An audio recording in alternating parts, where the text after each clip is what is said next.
eigenvalue of a symmetric or a Hermitian matrix are real. This can be proved as follows. So let us assume that lambda is an eigenvalue of a Hermitian matrix. So if you are able to prove this for Hermitian matrix, then the same proof will work for the symmetric matrix as well, because we can consider a symmetric matrix as a special case of Hermitian matrix when all the entries in the Hermitian matrix are real. Okay, so let lambda be an eigenvalue of a Hermitian matrix A, and the corresponding eigenvector is lambda, which means A x is equal to lambda x. Now we take the conjugate on both the sides, so we'll have conjugate of A, conjugate of x is equal to conjugate of lambda and conjugate of x. And then we take the transpose on both the sides. The left hand side will become, if we take the transpose on both the sides, the left hand side will become x conjugate transpose and A conjugate transpose. Right hand side will become lambda conjugate and x conjugate transpose. Okay, so you get this relationship. A conjugate transpose is A star in our notation, so we can write A conjugate transpose as A star here. So we get x conjugate transpose of x into A star into x. So that means we post multiply this equation by the vector x. So we have on the left hand side conjugate transpose of x, A star x is equal to conjugate of lambda conjugate transpose of x into x. Now A is a Hermitian matrix, that means A star A is equal to A. So this A star here is replaced by A. So you get x conjugate of x conjugate transpose of x into A into x minus conjugate of lambda conjugate transpose of x into x is equal to 0. Right hand side expression you bring to the left hand side, so right hand side is 0. So we get this relationship. Now we know that Ax is an eigenvector corresponding to the eigenvalue lambda. That means Ax is equal to lambda x. So this Ax, we replace this Ax by lambda x.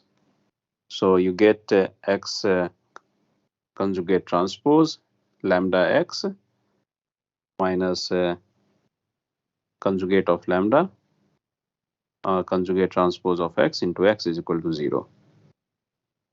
Okay, and then you can take x conjugate transpose x common. So you have lambda minus lambda conjugate is equal to 0. Now x cannot be x conjugate transpose x cannot be 0.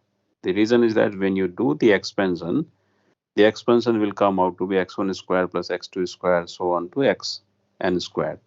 And remember that eigenvalue is a non-trivial solution of the equation Ax is equal to lambda x. So x is never 0. Okay, basically this is how we define the eigenvalue and eigenvector. We look for a solution, non-zero solution. We look for a value of lambda for which the system Ax is equal to lambda x has a non-zero solution. Right, so x is never 0. Right, so this means this product will never be 0.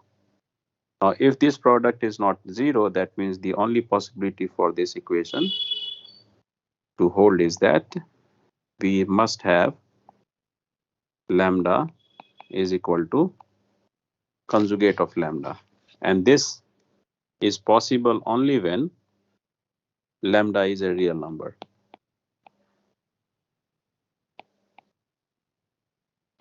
Right? So this is what we wanted to show. The eigenvalue of Hermitian matrix or symmetric matrix is real. Okay, so from here we get the lambda is real. Now, since lambda is an arbitrary eigenvalue of the Hermitian matrix A, therefore we can say that all eigenvalues of the Hermitian matrix are real. Fine. And similarly, the same proof will go through for the symmetric matrix. In the case of symmetric matrix, you don't write the conjugate. That's the only difference. Okay, otherwise everything is same. So just do not put bar on this proof, any expression, and then you have the proof for the symmetric matrix. Okay, so this is a useful result. If you keep this result in mind, this will be helpful in quiz questions and also in the MT examinations. Sometimes we ask questions related to these statement. So you should memorize this result. Eigenvalues of symmetric matrix, symmetric matrix, Hermitian matrix are real. Now the next result is eigenvectors of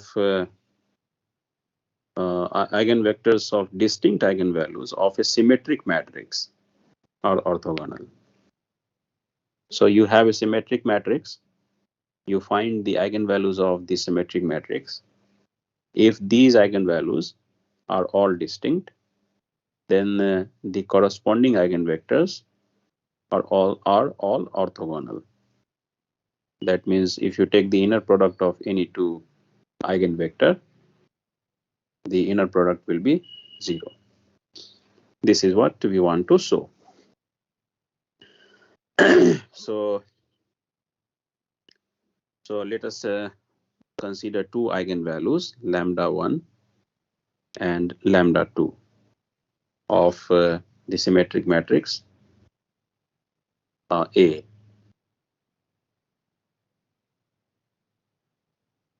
And lambda 1 and lambda 2 are not equal.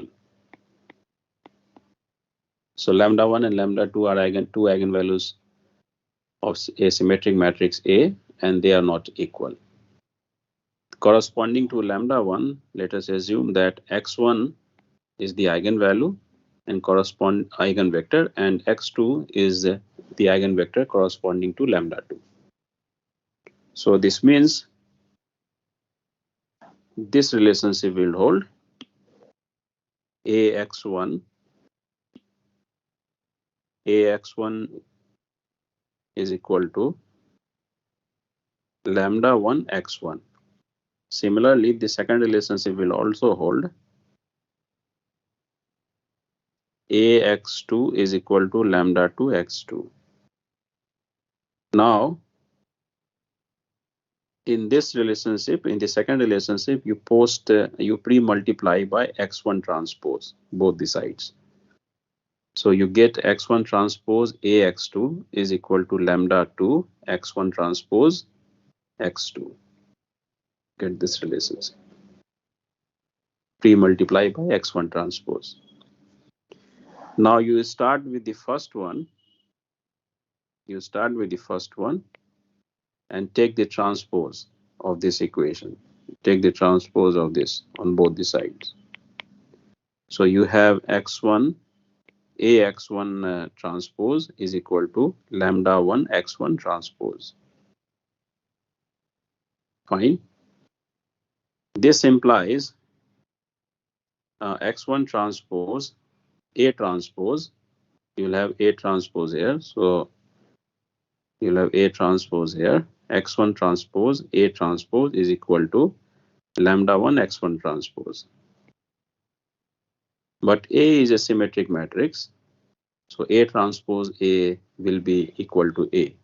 A transpose will be equal to A. So that means you get x1 transpose A is equal to lambda 1 x1 transpose. And now you post multiply this equation by x2 to get this equation. So you have x1 transpose ax2 is equal to lambda 1 x1 transpose x2. Fine. So we have taken two eigenvalues, lambda 1 and lambda 2. Corresponding eigenvectors are x1 and x2. And using this relationship, we arrived using these two relationships, ax1 is equal to lambda x1 and ax2 is equal to lambda x2. We arrive at two expressions, two equations here. Okay. So now we have, from these two, we have these two equations. If you compare the right hand side of these two equations, the right hand side are of both of them. Sorry, the left hand side. If you compare the left hand side of this equation, the left hand side are same. So we can say that the right hand side are also same. And so that means we will have lambda 1 lambda 2 minus lambda 1 into x1 transpose x2 is equal to 0. Now we started with two eigenvalues, lambda 1 and lambda 2. These two eigenvalues are distinct. This is coming from the assumption, distinct eigenvalues. So lambda 1 is not equal to lambda 2. So that means this will hold only if x1 transpose x2 is equal to 0. Okay, and this implies this is inner product. Left hand side is the inner product. So this means that the inner product of x1 x2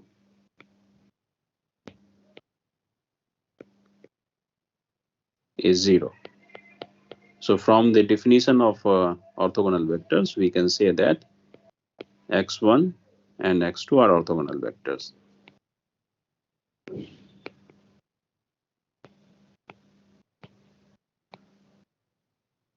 Okay.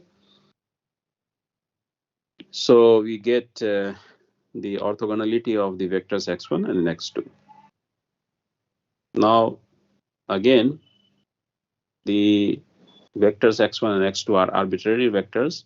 Lambda 1 and lambda 2 are arbitrary eigenvalues. Therefore, we can say that if the eigenvalues are distinct, then the eigenvectors are orthogonal for symmetric matrix only. Okay, so remember that symmetricity of the matrix is also important, and this is used in the proof. Okay,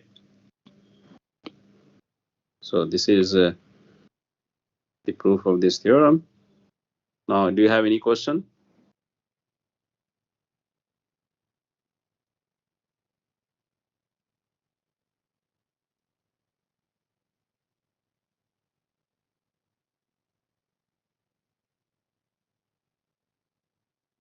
So no questions, so we go to the next example. Now we can check this result with an example. So to check this result, we consider a symmetric matrix. Symmetric matrix A. Now this is clearly a symmetric matrix because this is equal to this one, this is equal to this one, this is equal to this one. Okay, so this is clearly a symmetric matrix. So for this matrix, we want to calculate first the eigenvalues. So to calculate eigenvalues, what do? We write A minus lambda I, determinant of this is equal to 0. Right? So we have A minus lambda I. A is this matrix and I is identity matrix. When you take the difference will come out to be this. So this is determinant of the difference between A and lambda I. This is equal to 0. Now you calculate the determinant. This will come out to be ultimately, this will come out to be lambda into lambda minus 1 into lambda plus 2, and this is equal to 0. Right? So we can say that there are 3 eigenvalues, and these eigenvalues are lambda is equal to 0. This is the first one. Lambda is equal to 1, second eigenvalue, and lambda is equal to minus 2, the third eigenvalue. And these eigenvalues are distinct. So that means we have a symmetric matrix, and for this symmetric matrix, the eigenvalues are distinct. So therefore, from the previous theorem, we should get eigenvectors, we should get orthogonal eigenvectors. Okay, so let us calculate the eigenvector corresponding to lambda 1 is equal to 0, corresponding to the eigenvalue 0. Okay, so for this we write ax is equal to lambda x. That means ax is equal to 0. Lambda is 0, so right hand side will be 0. So you solve this system of homogeneous equation with this A, and the solution will come out to be, one of the solutions will be 1 0 1. Okay, now you repeat the same thing for lambda is equal to 1, the second eigenvector, so eigenvalue. So when you put lambda is equal to 1, this relationship will become A minus I x is equal to 0. So you solve this system of homogeneous equation for x. So you get this one, you solve the system of homogeneous equation, and one of the solution will come out to be this one. Okay, and then for the eigenvalue, last eigenvalue, what was the last eigenvalue? Lambda is equal to minus 2. So for the last eigenvalue, lambda is equal to minus 2, you have ax is equal to lambda x, which means a x, put lambda is equal to minus 2, so you have minus 2x. So you have a plus 2i x is equal to 0. So this is again the system homogeneous equation. You solve the system homogeneous equation using the method that we have seen in the previous lecture. The solution will come out to be, this, the vector 1 2 1, 1 2 minus 1. Okay, so now we have 3 vectors corresponding to 3 eigenvalues, corresponding to the eigenvalue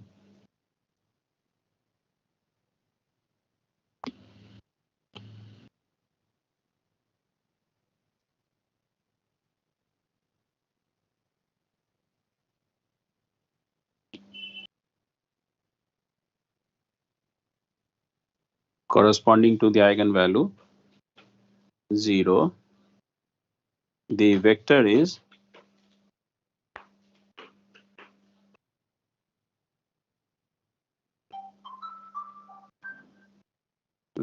this one, corresponding to the eigenvalue 1.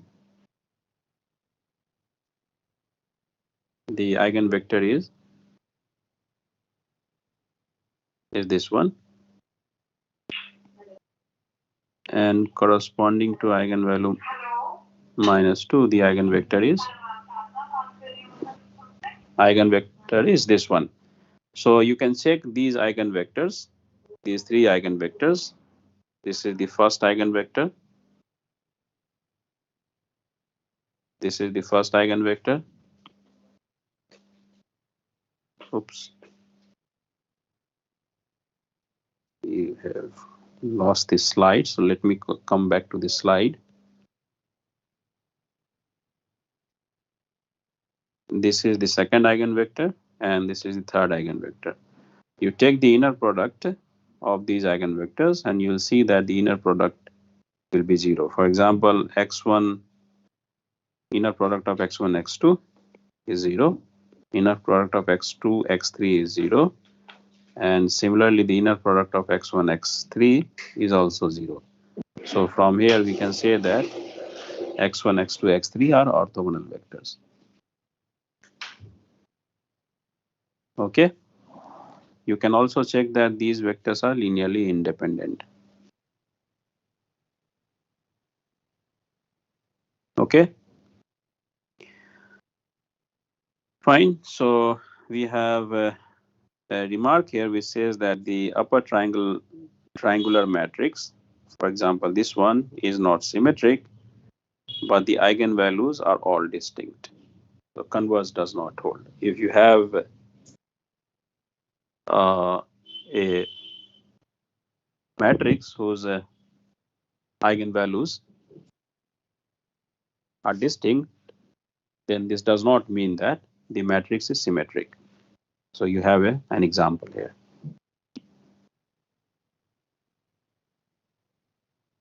Fine. Any question? Yes, linear independent rule are general for this example only. Not general.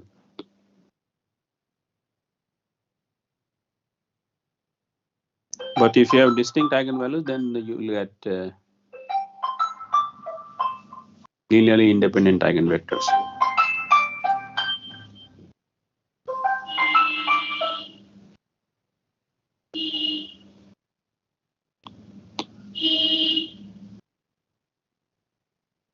Fine. Yes. Yes, sir. Sir, can you explain that remark? So this remark says, so we have just proved in this theorem that if the eigenvectors are distinct, eigenvalues are distinct, and the matrix is symmetric, then the eigenvectors will be orthogonal. Okay. Yes. The converse does not hold. So that means if you have a matrix whose eigenvectors are distinct, right, then you cannot say that the matrix is symmetric. So here is an example which says that you have a matrix. This matrix is not symmetric because this element is not equal to this one. This is not equal to this one. This is not equal to this one. So this is not a symmetric matrix. But if you calculate the eigenvalues of this, the eigenvalues will come out to be 1, 2, 3, and which is very much clear. If you just look at the diagonal elements, only the diagonal elements will contribute because you have zeros below, all zeros below the diagonal elements. Right. So when you write down A, when you calculate the determinant of A minus lambda I, only the diagonal elements will contribute. Yes, sir. Okay. And when this contribute in the determinant, this will be lambda minus 1, determinant will be lambda minus 1, lambda minus 2 into lambda minus 3, and you get distinct, you get eigenvalues as 1, 2, and 3, which are distinct. So you have a matrix which is not symmetric, but the eigenvalues are distinct. But if you have a matrix which is symmetric and eigenvalues are distinct, then you get orthogonal eigenvectors.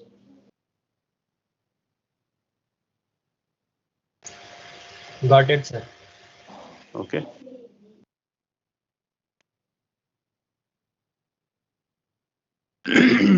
Now we have a very some relationship between the trace and determinant of the matrix and the eigenvalues. So what we are going to establish that trace of a matrix will be equal to the sum of the eigenvalues, and determinant of the matrix will be equal to the product of the eigenvalues. This we will prove. This we will prove by taking a 2 by 2 matrix first, then 3 by 3 matrix, and then you can generalize this for any matrix of any order. Okay, so for any order you can similarly write everything. So general order is not written on this slide, but you can write this for the general order matrix also. Okay, so now consider a matrix A whose elements are A11, A12, A21, A22. You have find the eigen characteristic equation. The characteristic equation will be A minus lambda I, determinant of A minus lambda I is equal to 0, and this determinant will be equal to this one. And then you write this as a quadratic equation, so you get this equation. This is the quadratic equation, right? From this equation we observe that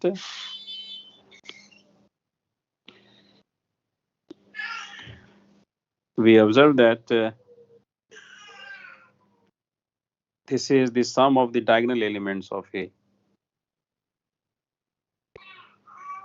Okay.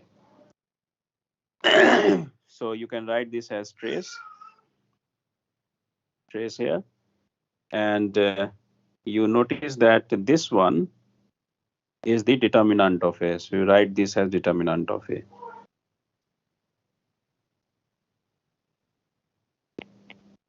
Okay. And now assume that lambda 1 and lambda 2 are two roots of this quadratic equation. So you know for the quadratic equation that the sum of the root is equal to this coefficient. So you write this coefficient here, which is trace in our case. And the product of the root is this coefficient. So you write this determinant here. Okay. So from here, this you get that the sum of the eigenvalue is equal to the trace of the matrix, and the product of the eigenvalue is equal to the determinant of the matrix. The same will hold for the matrix 3 by 3 matrix.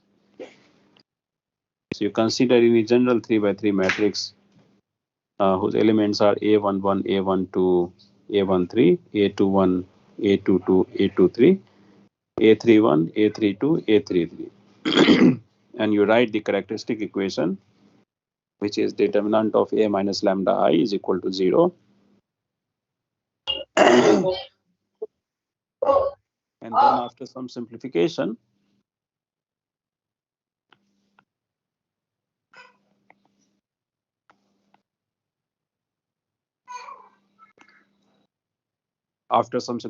you get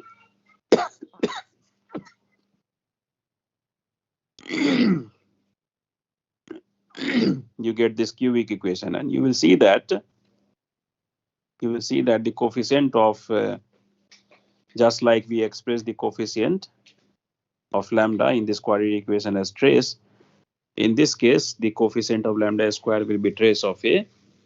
Coefficient of lambda will be A11,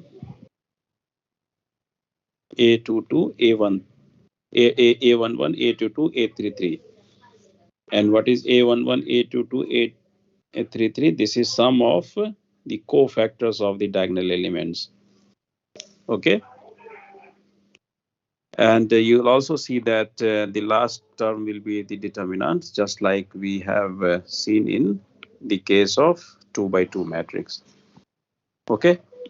So for this Q equation, we can again see that the sum of the root, you will have three roots for the Q equation, lambda 1, lambda 2, lambda 3, and sum of the root will be equal to the trace,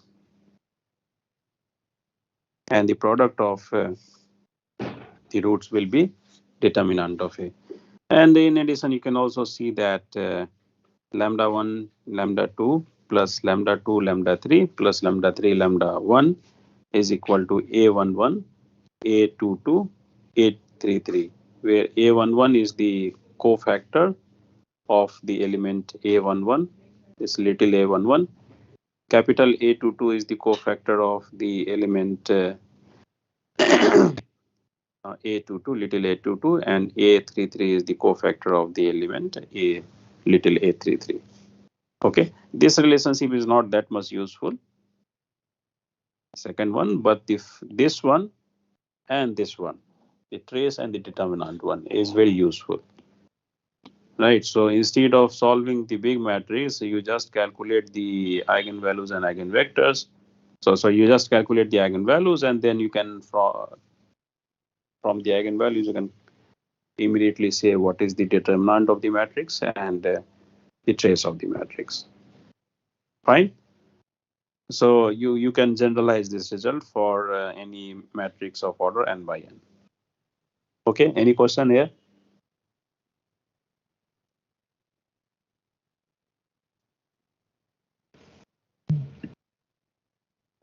Okay, so no questions, so we move further.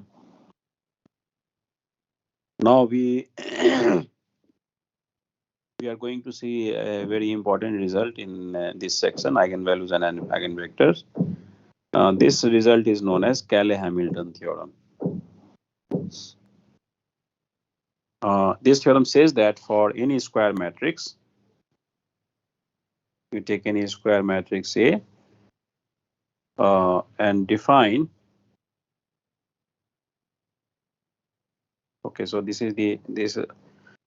So before going to the statement of this Cayley-Hamilton theorem, let us look at some basic definition.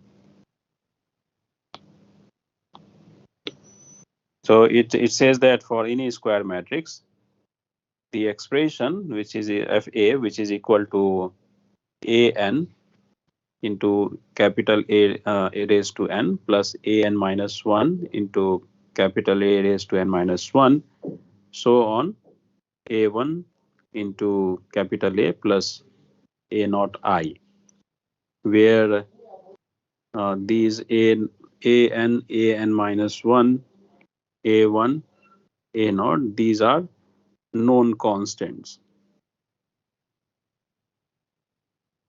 And I is the identity matrix of the same order as the order of A. Then this is known as, this expression is known as polynomial of the matrix A. Okay, so you have already seen polynomial equations or polynomials for functions like fx is equal to x squared plus 1. So here we are replacing x, where x is a real number. So here we are replacing x by a matrix. Okay. So this is known as polynomial of a matrix A. So this polynomial, when you calculate the right hand side, this will again be a square matrix. This is again a square matrix of the same order as A.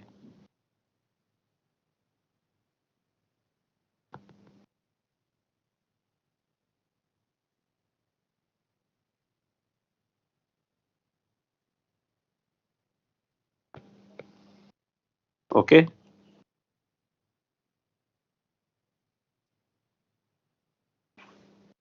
So consider an example. So let A is equal to 1, 3, 2, 4. A square you can calculate easily. So A square is A into A. So you write A here and A here. So and then multiply them. Usual matrix multiplications, you get this one. So this is A square. Now consider Ft is equal to 2t square minus 3t plus 5, and gt is equal to t square minus 5t minus 2. So these are two polynomials. Instead of t, you put a in this in the first expression. So you have f of a is equal to 2a square minus 3a plus 5i. A square we have calculated. So this is our a square. Substitute a square here. A is this matrix. So substitute this matrix here, and the identity matrix 1001. Okay. Now do this simple arithmetic. You get the matrix. You get this matrix. And similarly, when you put a in G, you have a square minus 5a minus 2i. A square we have calculated, so substitute the value of a square. A we have here, so substitute the value of a, and the identity matrix, solve this, you get 0. Okay, and then you can say that this is a 0 matrix. Okay, so this is how this polynomial can be calculated. So from the second equation, we see that we can conclude that the matrix A is a root of the equation t square minus 5t minus 2 is equal to 0. Okay, but it is not a root of t square minus 3t plus 5, because this is not 0.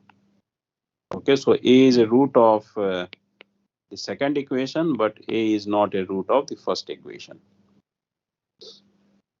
Okay, so from there, from the second relationship, if we pre-multiply or maybe post-multiply, that is whether you do pre-multiplication, both will give you the same answer. So you pre-multiply this by A inverse. A is an invertible matrix, which is clear. So pre-multiply by A inverse. So you have so in the, you will get A inverse into A square. That will be A minus 5 A inverse A. A inverse A is I, so you get minus 5i, and minus 2i A inverse into I. So you A inverse into I is A inverse. So you get this one. And the right hand side is 0, so that is 0 itself. 0 into A, or A into 0 is 0. Okay. Now you can so that means you get this equation. Now from this equation, you can solve this equation for A inverse to get this one. Okay, so A inverse in this case will be 5i minus A by 2. Okay, so this means that I think A minus 5i by 2.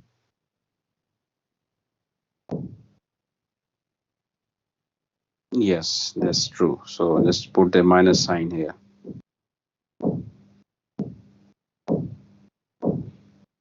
Yeah, A minus 5i by 2, or just put a minus sign in front of this bracket.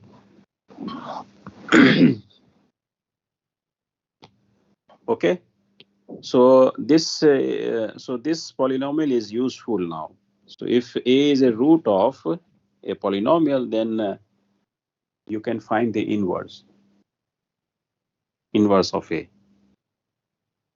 Okay. Okay, so this is a useful result, particularly when the size of the matrix is big and you know that the matrix is invertible. Somehow you know that the matrix is invertible, or you can simply calculate the determinant and you can check where matrix is invertible and you want to find the inverse of this matrix. So you just see you have, you know that the matrix satisfies certain polynomial, so you just multiply this polynomial equation by A inverse and solve it for A inverse, you get the value of A inverse. Okay. Now the characteristic equation for A will be determinant of A minus lambda I, which will be equal to 1 minus lambda, 2, 3, 4 minus lambda. This means is equal to 0. This will imply that lambda square minus 5 lambda minus 2 is equal to 0. Okay. So you see that this is the characteristic equation.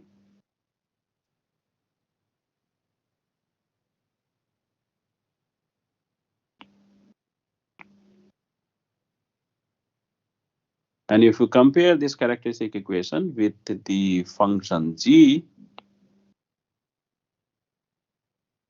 they are same. Instead of t, you just write lambda, you get the same thing. Okay. So from here, can we conclude that the matrix satisfies its characteristic equation? Okay, so we have seen that the matrix satisfy this equation, and this equation turns out to be the characteristic equation. And the answer is yes. Square matrix satisfies this characteristic equation. Okay, and this is known as Cayley-Hamilton theorem. Sir, but this is not a regress proof.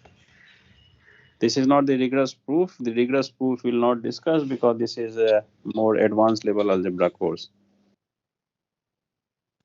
Okay, so at this moment, Sir, what is used in that proof?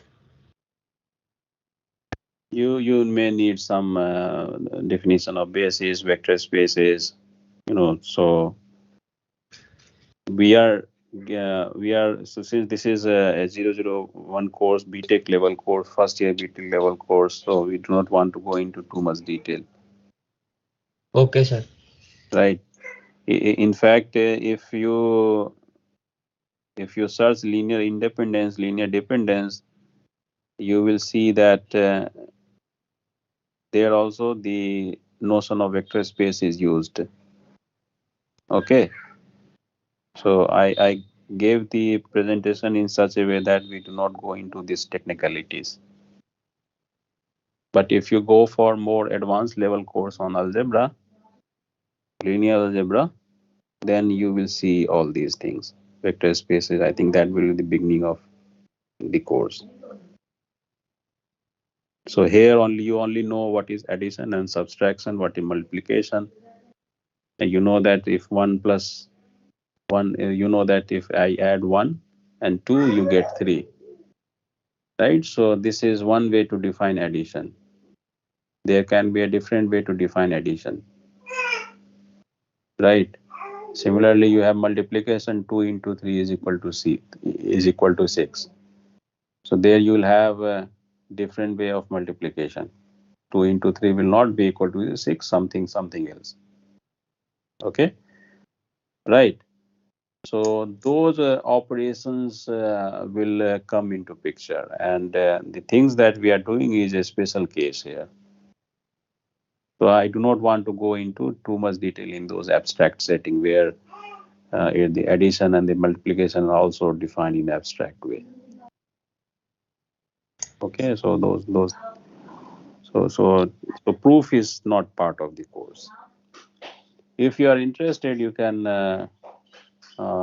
ask me and I can provide you some reference. Yes, sir. Okay. Sir, what? Sorry. Sir, you were talking about providing something. So if you are interested, I can provide you some study material.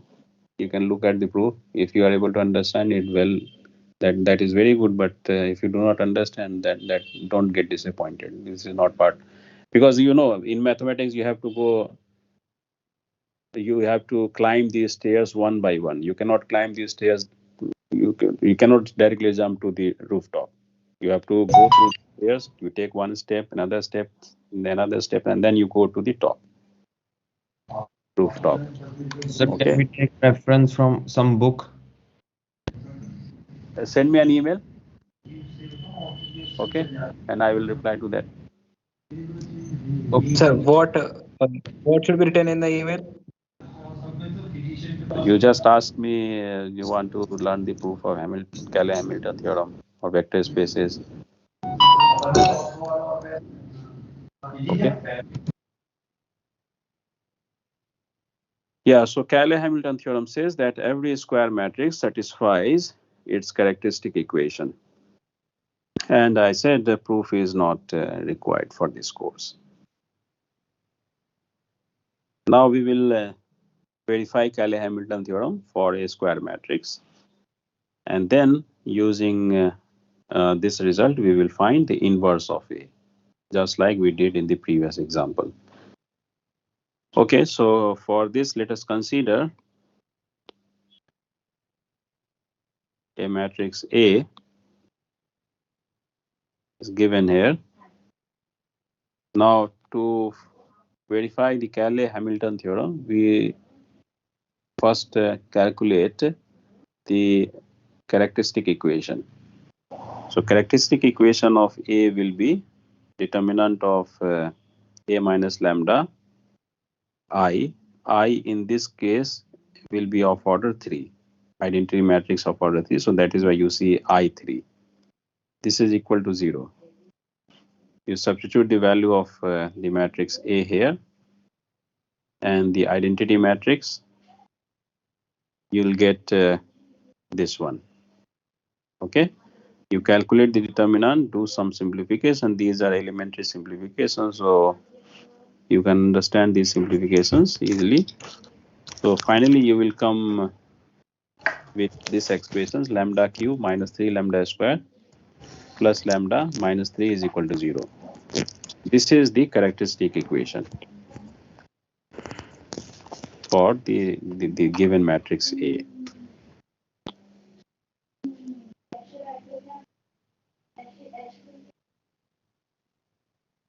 This is the characteristic equation.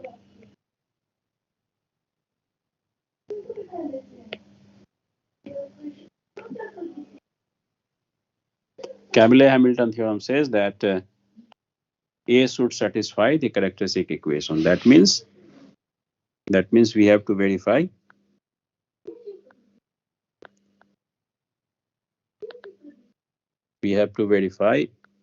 just replace lambda by A in the characteristic equation. So that means you have to verify that A raised to 3 minus 3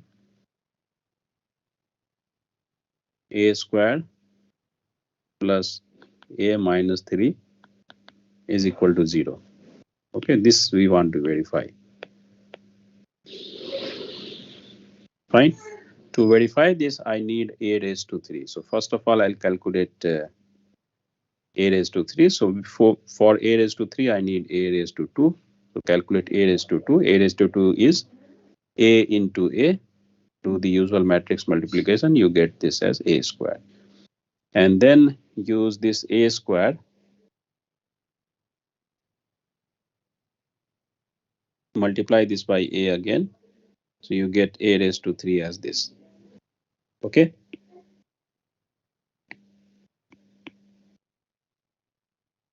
And then you substitute these values of, you substitute the value of A raised to 3, A raised to square, A raised to 2, A and I.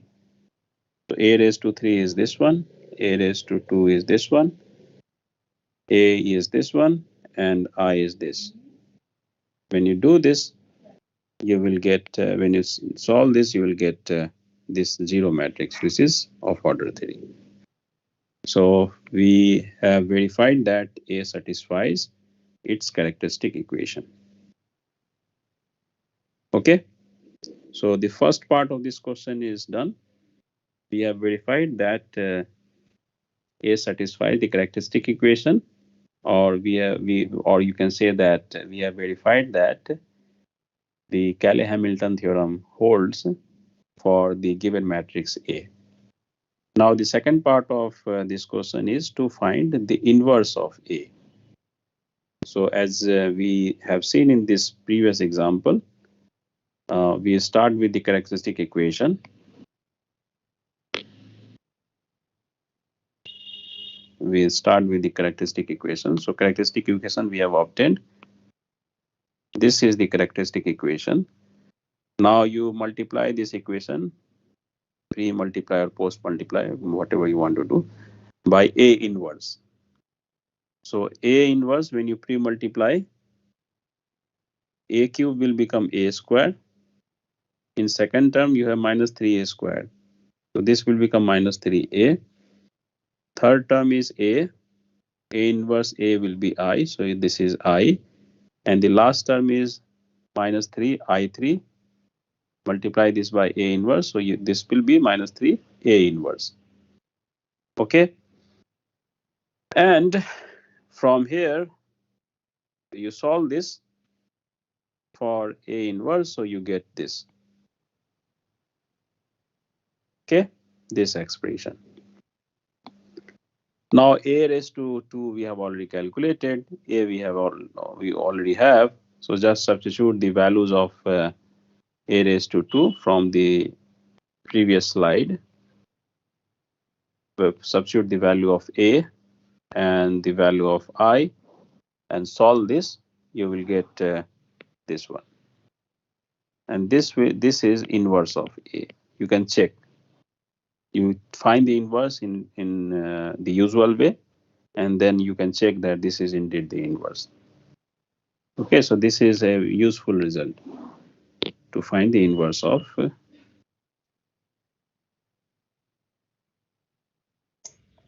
Sir, your homework, why is it sure? Sir, why existence of A inverse is sure? We just have to say that when we multiply A in the A inverse value that is given in terms of A, so that will lead to an identity matrix. Because you'll always this matrix will always satisfy the Cayley-Hamilton theorem. So you will have a polynomial equation, and then just using the polynomial equation, multiply A inverse, you are sure to get the inverse of A. Okay. Yes, sir. And sir, I had a doubt regarding the previous lecture about the row reduced form uniqueness. Yes. So you can ask me in the next lecture. In fact, I have to go somewhere now, so time is already up. Okay, sir. Today I'm cutting it short, but in the next lecture you can ask me, and after the lecture is over, and then we can I will tell you. Okay, so if you have any doubt from today's lecture, you can ask me in the next lecture. Sir, how many questions can we solve in assignment 2 till now? Till Cayley-Hamilton theorem. I don't know. Okay. Till Cayley-Hamilton theorem and finding the inverse of a matrix. Till then, there you can solve using today's lecture. Okay? Okay, sir. So then I'll see you day after tomorrow. Okay, bye-bye. Take care. Thank you, sir.